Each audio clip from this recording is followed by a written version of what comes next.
Good evening আমার ছোট্ট বন্ধুরা, আশা করি তোমরা সকলে ভালো আছো। আমার এই ছোট্ট চ্যানেল রিয়া কুইজ হাবে তোমাদের সকলকে জানাই স্বাগত।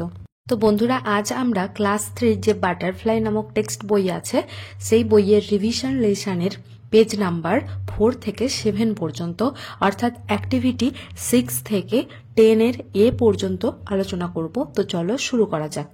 বন্ধুরা, প্রথমে তোমরা এই ছবিটি দেখো যেটি তোমাদের পেজ নাম্বার 4 এ দেওয়া হয়েছে এবং ছবিটির দেখো নিচে লেখা আছে মাই হাউস অর্থাৎ আমার বাড়ি। তো তোমাদের বাড়ির ভেতরে যেরকম জিনিস থাকে এখানেও দেখো সেরকমই কয়েকটি জিনিস রাখা আছে। এই ছবিটি ভালো করে খেয়াল করো, প্রত্যেকটা জিনিস লক্ষ্য করো, কারণ এর ওপরে নির্ভর করে তোমাদের অ্যাক্টিভিটি 6টা করতে হবে। ঠিক আছে, তো প্রথমে ছবিটা দেখো, জানালা আছে, জানালার উপরে পর্দা দেওয়া আছে, দেওয়ালে ক্যালেন্ডার রাখা আছে, তারপরে চেয়ার টেবিল সবকিছু রাখা আছে। তো এইগুলি আগে ভালো করে লক্ষ্য করে নাও। তো দেখো অ্যাক্টিভিটি 6 এ বলা হচ্ছে let's look at the picture and match column A with column B. অর্থাৎ এখন তোমরা ছবিটির দিকে তাকাও আর কলাম এ এর সাথে কলাম বি অর্থাৎ স্তম্ভ এ এর সাথে স্তম্ভ বি এর ম্যাচ করো। ঠিক আছে, তো দেখো আমি বলে দিচ্ছি। 1 নম্বরে লেখা আছে কলাম এ তে দিস ইজ এ ক্যাট। তারপরে 2 নম্বরে লেখা আছে কলাম এটা আগে বলে দিচ্ছি, দেয়ার ইজ এ টেবিল। 3-এ বলা হয়েছে দেয়ার আর বুকস। 4-এ বলা হয়েছে দেয়ার ইজ এ ফ্যান।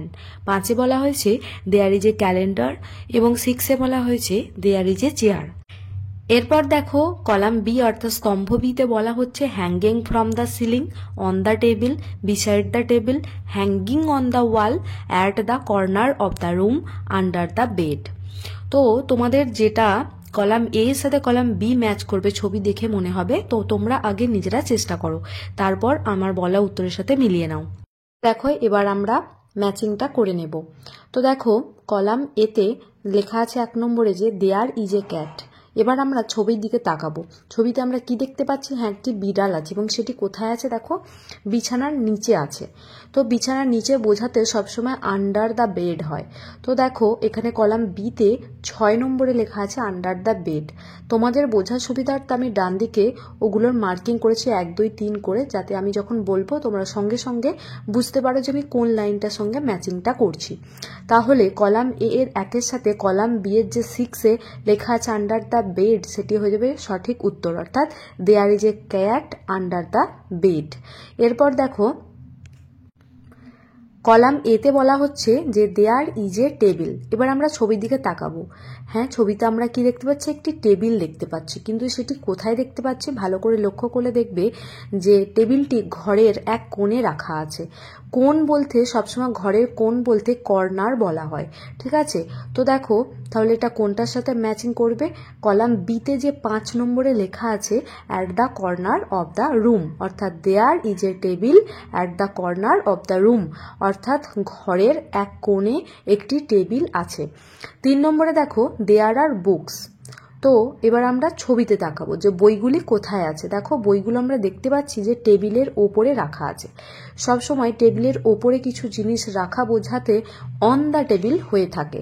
তাহলে দেখো কলাম বিতে কোথায় লেখা আছে? কলাম বিতে দেখো 2 নম্বরে লেখা আছে অন দ্য টেবিল, অর্থাৎ কলাম এর দেয়ার আর বুকসের সাথে ম্যাচ করবে কলাম বির অন দ্য টেবিল, যেটা 2 নম্বরে লেখা আছে। এরপর দেখো কলাম এতে লেখা আছে 4-এ যে there is a fan. Fan মানে কি না? পাখা। তো পাখা কোথায় আছে? ছবির দিকে দেখলে আমরা দেখতে পাবো যে পাখাটি ঠিক ছাদ থেকে ঝুলছে। তো ছাদ থেকে ঝুলন্ত অবস্থায় কোনো কিছু থাকলে সেটা বোঝাতে হ্যাঙ্গিং ফ্রম দ্য সিলিং বলা হয়ে থাকে। তাহলে দেয়ার ইজ এ ফ্যানের সাথে কলাম বিতে দেখো 1-এ লেখা আছে হ্যাঙ্গিং ফ্রম দ্য সিলিং, এটা হয়ে যাবে কারেক্ট ম্যাচিং। এরপর দেখো কলাম এর 5-এ বলা হচ্ছে যে দেয়ার ইজ এ ক্যালেন্ডার। এবার আমরা ছবির দিকে তাকাবো যে ক্যালেন্ডার বা পটচিত্রটি কোথায় রাখা আছে, যে দেওয়ালে ঝুলছে দেখতে পাচ্ছি। তো যখনই কোনো কিছু জিনিস দেওয়ালে ঝোলে তখন সেটা বোঝাতে হ্যাঙ্গিং অন দ্য ওয়াল বলা হয়ে থাকে। তাহলে দেখো এবার কলাম বিতে 4 নম্বরে লেখা আছে হ্যাঙ্গিং অন দ্য ওয়াল, তাহলে সঠিক হয়ে যাবে there is a calendar hanging on the wall. এরপর দেখো 6-এ যে দেয়ার ইজ এ চেয়ার। এবার আমরা ছবির দিকে তাকাবো, চেয়ারটি কোথায় আছে? দেখো দেখতে পাচ্ছি যে টেবিলটির সামনে বা পাশে রাখা আছে। যখন টেবিলটির পাশে বোঝাতে আমরা বিসাইড ব্যবহার করব। তাহলে দেখো কোথায় লেখা আছে there is a chair, column বিতে লেখা আছে 3 নম্বরে দেখো বিসাইড দ্য টেবিল, তাহলে হয়ে যাবে there is a chair beside the table. তো এবার পুরোটা আমি একবার বলে দিচ্ছি, শুনে নাও। তাহলে সঠিকগুলো হবে কি না, there is a cat under the bed, there is a table at the corner of the room, there are books on the table, there is a fan hanging from the ceiling, there is a calendar hanging on the wall, there is a chair beside the table. এবার দেখো page number 5-এ activity 6-এর বিয়ের দাগে বলা হয়েছে look at the picture on page 4, অর্থাৎ আগের পৃষ্ঠাতে আমরা একটু আগে যে ছবিটার ওপর নির্ভর করে ম্যাচিং করেছিলাম সেই ছবিটার দিকে আরও একবার তাকাতে বলা হয়েছে and complete the following sentences. আর নিচে কিছু বাক্য দেওয়া হয়েছে, সেন্টেন্স মানে বাক্য, এবং সেগুলোকে সম্পূর্ণ করতে বলা হয়েছে। তো দেখো আমি পড়ে দিচ্ছি প্রথমে, তারপর তোমরা চেষ্টা করবে। There is a curtain, curtain মানে পর্দা। তো এখানে ছবিতে পর্দা আমরা কোথায় দেখতে পাচ্ছি সেটা তোমাদের বাকিটা সম্পূর্ণ করতে হবে আগেরই ম্যাচিং এর মতো ফলো করে।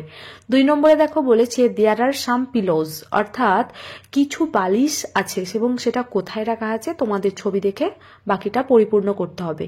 3 নম্বরে বলেছে dash on the back rest of the chair, back rest মানে হলো পৃষ্ঠদেশ বা পাদদেশ। তো আমরা দেখতে পাচ্ছি চেয়ারের পিঠে বা পিছন দিকে যেখানটা হেলান দিই সেখানে কি রাখা আছে সেটাই ওখানে লিখতে হবে। তো দেখো এরপরে 4 নম্বরে বলেছে ড্যাশ অন দ্য ম্যাট, মাদুরের ওপরে আমরা ছবিতে কি দেখছি সেটাই ওখানে লিখতে হবে। তো দেখো এবার আমি উত্তরগুলো বলে দিচ্ছি, তোমরা মিলিয়ে নেবে। যেমন দেখো 1 নম্বরে বলেছে দেয়ার ইজ এ কার্টেন, তো আমরা জানালা, ছবিতে দেখতে পাচ্ছি জানালাতে পর্দাটি ঝুলছে। আগে বলেছিলাম যে কোনো কিছু ঝুলছে বোঝালে হ্যাঙ্গিং ফ্রম লেখা হয়, এটা হলো ছাদ থেকে কোনো কিছু ঝুললে। আর যখন দেওয়ালে কোনো কিছু আমরা পাই বা জানালাতে কোনো কিছু ঝুলতে দেখি তো সেটা হবে হ্যাঙ্গিং অন দিয়ে হবে। তাহলে এখানে সঠিক উত্তর কি হবে, যে there is a curtain hanging on the window, window মানে জানালা। তারপরে 2 নম্বরে দেখো বলেছে দেয়ার আর সাম পিলোজ, তো ছবিতে আমরা দেখতে পাচ্ছি বালিশগুলো বিছানার ওপর আছে, তাহলে কি হয়ে যাবে দেয়ার আর সাম পিলোজ অন দ্য বেড। এবার দেখো 3 নম্বরে বাক্যের প্রথম অংশটা তোমাদের পরিপূর্ণ করতে বলা হয়েছে, বাকি অংশটুকু দেওয়া আছে। তো দেখো এর আগে যখন ম্যাচিং করছিলে, যখন ঘরের ভেতরে কোনো কিছু নির্দেশ করছিলে, শুরুতে কিন্তু প্রত্যেকটাতে দেয়ার ইজ বলে বা যেগুলো অনেক জিনিস বোঝাচ্ছে দেয়ার আর বলা হয়েছে। তো সেই মতো আমাদের বাক্যের প্রথমে দেয়ার ইজ অথবা দেয়ার আর দিয়েই শুরু করতে হবে। এবার দেখি বাক্যের বাকি অংশে 3-এ কি বলেছে। দেখো বলছে on the back rest of the chair, back rest মানে আগেই বলেছি চেয়ারের যে পৃষ্ঠদেশ যেখানটা আমরা হেলান দিচ্ছি সেই জায়গাটা বলা হচ্ছে। তো ছবিতে আমরা দেখতে পাচ্ছি চেয়ারের সেই পৃষ্ঠদেশে কি রাখা আছে না একটা জামা রাখা আছে। তাহলে আমরা ইংরেজিতে কিভাবে বলবো, যে there is a shirt on the back rest of the chair, shirt মানে কি ছেলেদের জামা। তো আমরা ছবিতে দেখতেই পাচ্ছি যে চেয়ারের পৃষ্ঠদেশে একটি জামা রাখা আছে। এরপর দেখো 4-এতে বলা হচ্ছে ড্যাশ অন দ্য ম্যাট, তো আমরা ছবিতে দেখতে পাচ্ছি যে মাদুরের ওপর, ম্যাট মানে তো জানোই মাদুর, সেই মাদুরের ওপর একটি বিড়াল আছে। তাহলে শুরুটা কিভাবে করব, যে একটি যেহেতু তাই বলবো there is a cat on the mat. এরপর দেখো তোমাদের যাতে ইংরেজিতে কনভারসেশন আরো ভালো হয়, আরো দৃঢ় হয়, তার জন্যই দেখো এখানে অ্যাক্টিভিটি 6-এর ওপর ডিপেন্ড করে এখানে বলা হয়েছে লেটস টক, অর্থাৎ তোমরা তোমাদের শ্রেণীকক্ষে কিছু বলা বলি করো, যেটা ইংরেজিতেই বলবে। সের দাগে সেটাই বলেছে যে লেটস টেল দ্য ক্লাস, বলছে চলো তুমি তোমার ক্লাসকে বা শ্রেণীকে বলো what we see in the classroom, অর্থাৎ আমরা আমাদের শ্রেণীকক্ষে কি দেখছি, হচ্ছে এটাই বলা বলি করি। চলো we may begin like this, অর্থাৎ আমরা এভাবে শুরু করতে পারি। তো এখানে দেখো একটুখানি স্টার্ট করে দেওয়া হয়েছে যে দেয়ার ইজ এ ব্ল্যাকবোর্ড, তো অবশ্যই তোমাদের ক্লাসরুমে ব্ল্যাকবোর্ড আছে বা কৃষ্ণ ফলক বলা হয় বাংলায় যেটা, তো আছে, তোমরা এইভাবে শুরু করতে পারো। যেহেতু এটি দেওয়ালে থাকে সেজন্য আমরা বলতে পারি there is a blackboard on the wall, যেহেতু এটা দেওয়ালের সাথে একদম সেট করা আছে তাহলে আমরা বলতেই পারি যে অন দ্য ওয়াল। তারপরে বলতেই পারো যে there is a chair beside the blackboard, অর্থাৎ চেয়ারটি কোথায় থাকে না হচ্ছে ব্ল্যাকবোর্ডটির পাশে আছে। আবার এটাও বলতে পারো যে there is a table in front of the chair, অর্থাৎ চেয়ারটির সামনে একটা কি রাখা আছে না টেবিল রাখা আছে। There is a book on the table, টেবিলটির ওপরে কি আছে একটা বই আছে। এবার বলতে পারো যে there are chalks and duster on the table, অর্থাৎ টেবিলটার উপরে গিয়ে আছে চক ডাস্টার রাখা আছে। এবার বলতে পারো যে there are many benches in our classroom, অর্থাৎ আমাদের শ্রেণীকক্ষে অনেকগুলি বেঞ্চ আছে, বসার বেঞ্চ আছে। এছাড়াও বলতে পারো ডেস্ক অ্যান্ড বেঞ্চ, দুটোই বলতে পারো। এটাও সঙ্গে বলতে পারো যে there R 2 fans hanging from the ceiling, অর্থাৎ ছাদ থেকে কিনা 2টি পাখা ঝুলছে। তো 2টি হলে বলবে, তো 3টি হলে 3টি বলতে পারো। তো এইভাবে তোমরা তোমাদের কনভারসেশনটা চালু রাখতে পারো বন্ধুদের সাথে। তো দেখো এরপরে অ্যাক্টিভিটি 7-এ বলা হচ্ছে let's fill in the blanks with am, is, or, are. অর্থাৎ বলছে নিচে ব্ল্যাঙ্কস মানে শূন্য জায়গা, অর্থাৎ ফাঁকা জায়গাগুলো পূর্ণ করি চলো অ্যাম, ইজ আর দিয়ে। ঠিক আছে, তো দেখো দুটোর বা 3টির মানে কিন্তু এখানে হওয়া অর্থে বোঝায়। ঠিক আছে, তো তোমরা মানে শুরু করবে, কিন্তু তার আগে আমি তোমাদের একটু হিন্ট দিয়ে দিই যে অ্যাম আমরা কোথায় বসাই, সবসময় জানবে আই মানে আমি, তো আই অ্যাম হয়। ঠিক আছে, তারপরে হি বা সি বা কারোর নাম হতে পারে, সেটা রমেন বা রাম, স্যাম বা ক্যাট, এ ডগ। ঠিক আছে, তো এই ধরনের একটি জিনিস বোঝালে তারপরে কিন্তু সব সময় ইজ হবে। ঠিক আছে, তো এরপরে আর কোথায় হয়, ইউ, অর্থাৎ তুমি, সামনে কেউ থাকলে ইউ দিয়ে কথা বলি, তো তুমি বা তোমরা এটার মানে ইউ, তো ইউ আর হয়। ঠিক আছে, অথবা উই আর হয়, মানে আমরা বোঝালে। দে মানে তারা, তাহলে দে আর হয়। আর একের বেশি যে কোনো জিনিস বোঝালে আর হয়, যেমন ক্যাটস আর, ডগস আর। তো এবার আশা করি তোমরা করতে পারবে, তাহলে তোমরা আগে চেষ্টা করে নাও। তো এবার দেখো উত্তরগুলো মিলিয়ে নাও। তো আই অ্যাম মৌ, অর্থাৎ বলতে চাইছে যে আমি হলাম মৌ। আই অ্যাম এ গার্ল, অর্থাৎ আমি একটি মেয়ে। রমেন ইজ মাই ব্রাদার, অর্থাৎ রমেন হয় আমার ভাই। রিয়া ইজ মাই সিস্টার, অর্থাৎ রিয়া হলো আমার বোন। দে আর এল্ডার টু মি, অর্থাৎ তারা আমার থেকে বড়। তাহলে এখানে রিয়া ইজ মাই সিস্টার বললে সেখানে কি হলো না, সিস্টার শব্দের অর্থ বোনও হয়, দিদিও হয়। তাহলে তোমরা এখানে বলতে পারো যে রমেন ইজ মাই ব্রাদার মানে রমেন আমার দাদা, রিয়া ইজ মাই সিস্টার মানে রিয়া হলো আমার দিদি। ঠিক আছে, তো এখানে ভালো করে খেয়াল করো, আই এর পরে অ্যাম হলো, রমেন একজন নাম বোঝাচ্ছে, রিয়াও একজন নাম বোঝাচ্ছে, তাদের পরে ইজ হলো, এবং দে মানে এখানে রমেন এবং রিয়া দুজনকে বোঝালো, একের বেশি জন আছে, দে যার বাংলা অর্থ তারা, সেই জন্য তারপরে আর হলো। দেখো বন্ধুরা, আমার ছোট্ট বন্ধুরা, দেখো যে এখানে অ্যাক্টিভিটি 8-এ যাবার আগে আমরা একটু কিছু শিখে নিই, যেটা এই অ্যাক্টিভিটি 8 আর 9 করতে আমাদের খুব সহযোগিতা করবে। ঠিক আছে, তো দেখো আমি এখানে লিখেছি যে কাছের বস্তু বোঝাতে, অর্থাৎ কোনো জিনিসকে নির্দেশ করে যখন বলি এটা, বাংলা বলি এটা, ওটা বা এগুলো, ওগুলো বলি, তো এখানে সেইগুলোই ইংরেজিতে কি বলছে দেখো, সিঙ্গুলার নাম্বার, অর্থাৎ যেটা এক বচন বোঝায়, এক বচন মানে একটি বোঝায়, সেটিকে আমরা কাছের জিনিস বোঝাতে কি বলি না, দিস বলি। ঠিক আছে, THIS, দিস বলি এটা। আর সেটাকেই যখন একের বেশি জিনিস আমার হাতের কাছে আছে, যখন আমি সেটাকে নির্দেশ করে বলবো, তখন সেগুলো দিস থেকে হয়ে যাবে দিস, অর্থাৎ প্লুরাল নাম্বার বা বহু বচনে হয়ে যাবে কি দিস মানে এগুলো। অর্থাৎ দেখো আমি নিচে উদাহরণ দিয়ে দেখিয়ে দিয়েছি, নিচে কি দেওয়া আছে, ছবি দেওয়া আছে পেনের। ঠিক আছে, তো এখানে কি লেখা আছে, পেনটি নির্দেশ করে দেখানো হচ্ছে দেখো হাতের কাছেই আছে, সেই জন্য ওটা কি বললাম যে দিস ইজ এ পেন।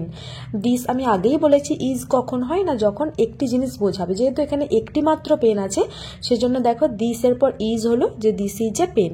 আর দেখো এরপরে যখন অনেকগুলি পেন বোঝাচ্ছি এবং সেটি হাতের কাছে আছে, তখন কি বলছি না, দিজ আর পেন্স। বোঝা গেল, তাহলে দিজ আর পেন্স মানে এগুলো হলো পেন।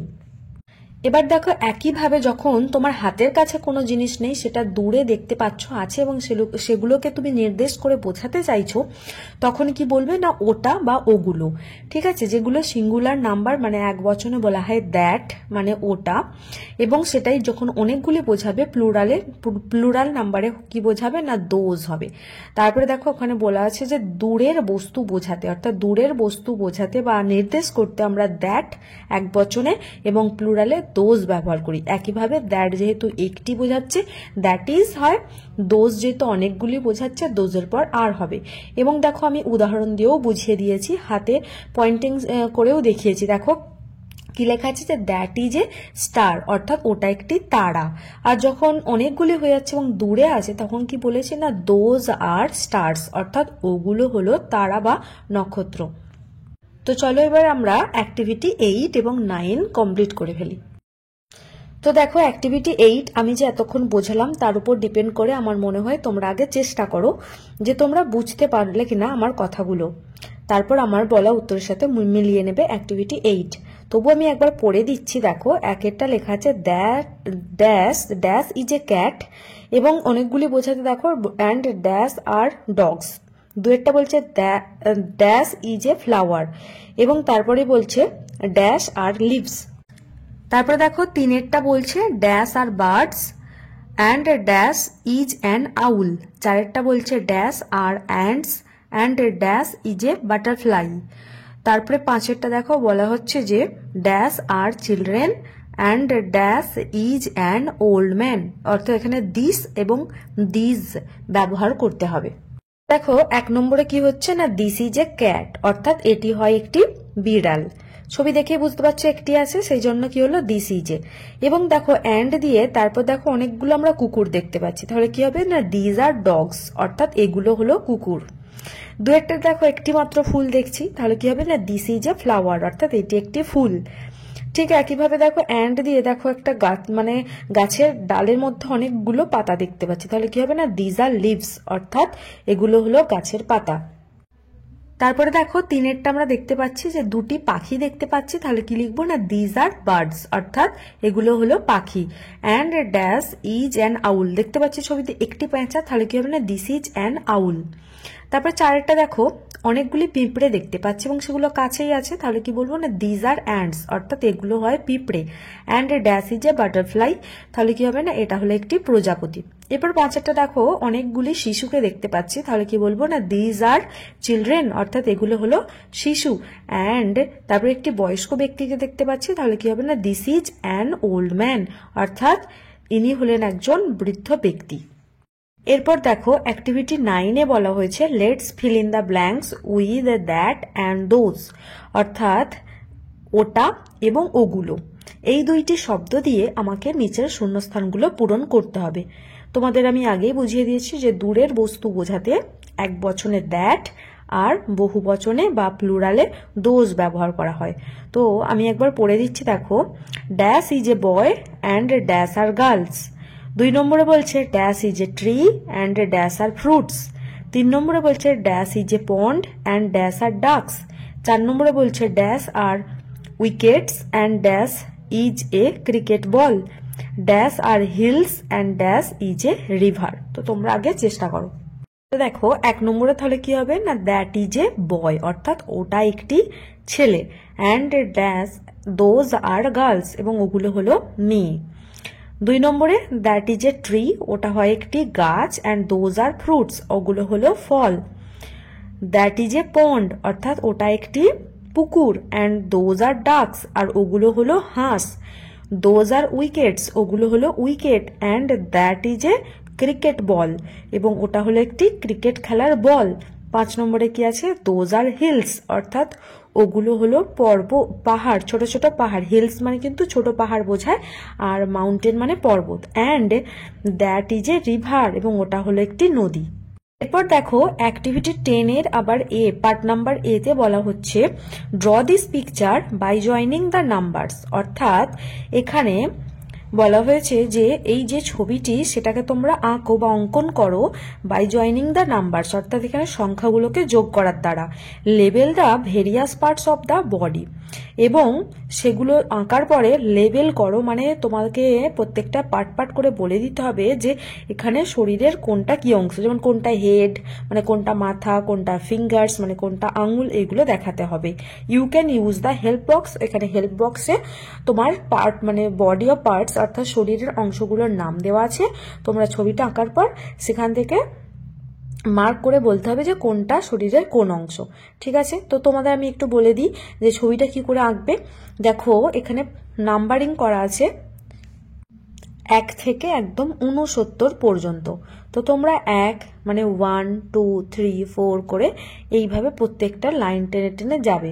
তারপরে কমপ্লিট হয়ে যাওয়ার পরে হেল্প বক্সে কোনটি হেড মানে মাথা সেটা তোমাদেরকে মার্কিং করে দেখাতে হবে, কোনটা ফিঙ্গার্স মানে কোনগুলো ফিঙ্গার্স বা হাতের আঙুল সেগুলো দেখাতে হবে, টোজ মানে কোনগুলো পায়ের পাতা সেটা দেখাতে হবে, পায়ের আঙুল, টোজ মানে পায়ের আঙুল কোনগুলো দেখাতে হবে, থ্রোট অর্থাৎ গলা কোনটা সেটা দেখাতে হবে, আই মানে চোখ কোনগুলো দেখাতে হবে, হেয়ার অর্থাৎ মাথার চুল দেখাতে হবে, লেগ পা দেখাতে হবে, ফুট মানে পায়ের পাতা দেখাতে হবে, নি মানে হাঁটু দেখাতে হবে এবং চিক অর্থাৎ গাল কোনটা সেটা দেখাতে হবে।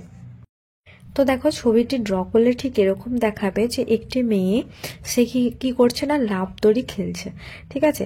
তো দেখো এখানে আমি প্রত্যেকটা মার্ক করে দিয়েছি বা লেবেল করে দিয়েছি কোনটা কি, যেমন ধরো হেড কোনটা, হেয়ার কোনটা, আই কোনটা, চিক কোনটা, থ্রোট কোনটা, ফিঙ্গার্স, নি, টোজ, লেগ অ্যান্ড ফুট, এগুলো সব তোমরা একটু দেখে নাও এবং তোমাদের ড্র করার পর যে লেবেলিংটা করেছো ওটা ঠিক হয়েছে কিনা ম্যাচ করে নাও। ছোট্ট বন্ধুরা আজ এই পর্যন্তই, দেখা হচ্ছে আমাদের পরবর্তী ক্লাসে। এখন পর্যন্ত বাটারফ্লাই ক্লাস 3 যে টেক্সট বইটি আছে সেখান থেকে আমি এনে 2টি ক্লাস দিলাম এবং ডেসক্রিপশন বক্সে আমি এর প্লেলিস্টের লিঙ্কটা দিয়ে দেব, তোমরা দেখে নিও। আর যদি তোমাদের এই ক্লাসটি ভালো লেগে থাকে তো তোমরা অবশ্যই একটা লাইক করো, তোমাদের ফ্রেন্ড সার্কেলে এই ক্লাসটির লিঙ্কটি শেয়ার করো। আর যদি তোমরা এই চ্যানেলে নতুন হয়ে থাকো তাহলে অবশ্যই চ্যানেলটিকে সাবস্ক্রাইব করে পাশে থেকো। আজ এই পর্যন্তই, দেখা হচ্ছে পরের ক্লাসে। ধন্যবাদ।